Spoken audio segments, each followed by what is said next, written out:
Has debate jargon become too much of a chore? Does every round you enter leave you wanting to know more? Well, look no further because one clap is the key. It's time for Professor Graham and Kevin's ABCs. Hello, debaters. Welcome back to another episode of Professor Graham's ABCs of Debate. I'm Professor Graham, here with my pal Kevin, and today the word of the day is going to be magnitude, one of the two parts of a vector. So without further ado, let's jump into it. This episode being titled Magnitude is perhaps a little misleading. Really, we'll be talking about impact weighing using the three major lenses, those being magnitude, probability, and time frame. Because of this, we should probably talk about what impact calc is first. Impact calculus, weighing, whatever you want to call it, the function is all the same.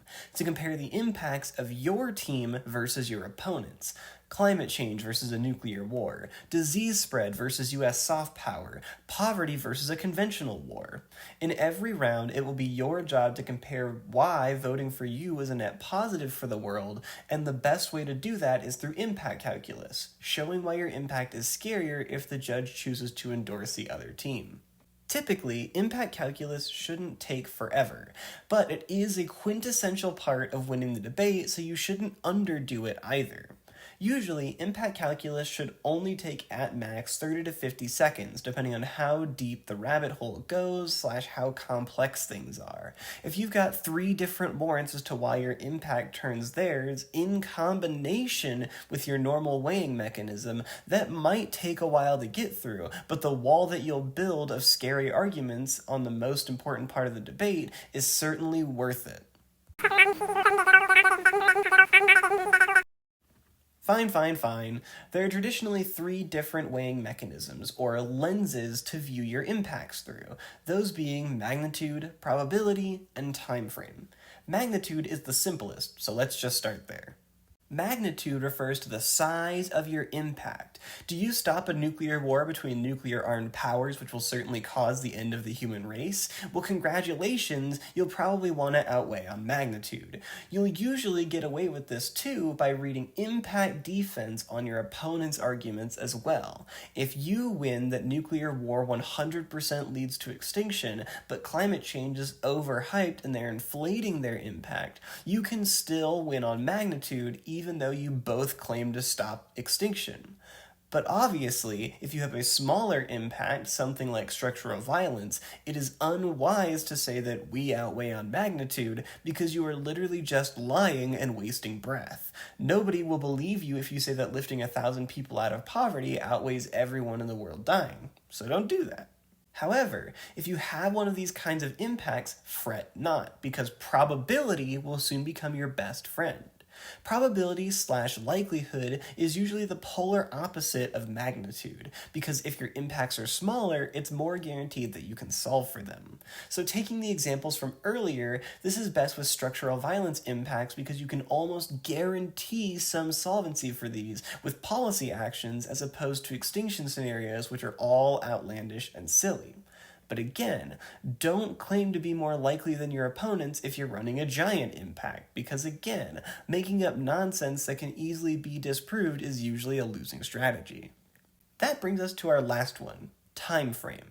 Time frame is a strange one because it seems like it'd be useful, but it usually isn't. A lot of impacts are quite difficult to gauge in terms of time frame, and even if they are, it's hard to win the old 6 months of human existence matter debate when we're literally talking about the end of the world. There are some niche scenarios that I think definitely apply, like specific climate debates, and there are certainly relevant war scenarios, especially Ukraine escalation right now, but outside of that, time frame usually doesn't accomplish much.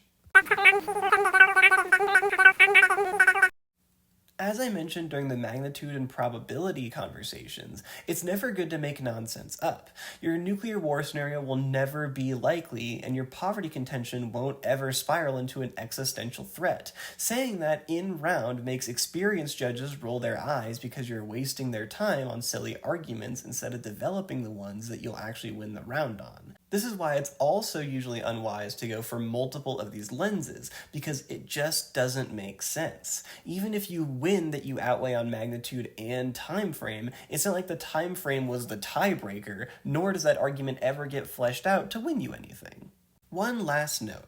I actually think that all of the jargony words that I just spent the last couple of minutes talking about are completely irrelevant in round. No, I'm not joking. Thinking about impacts in this arbitrary triangle of 3 jargony words doesn't help you win rounds. However, it can be a good starting place to think about how impacts interact with each other. If you need the practice, don't be afraid to say things like our impact outweighs on magnitude. Nobody will think any less of you for debating how you debate.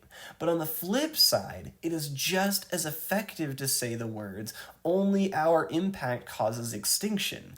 That gets rid of needless jargon, but it still implicitly makes these kinds of arguments that you want to advance. It makes you more appealing to lay judges because there's no jargon, and people who know what's going on will appreciate what you're cooking. Hey everybody! Turns out I forgot to record this outro specifically, so, something something, hope you learned a lot, something something, ice cream, something something hotter, something something hardly nowhere, I don't know, whatever. Hi Kevin. That's it. Bye!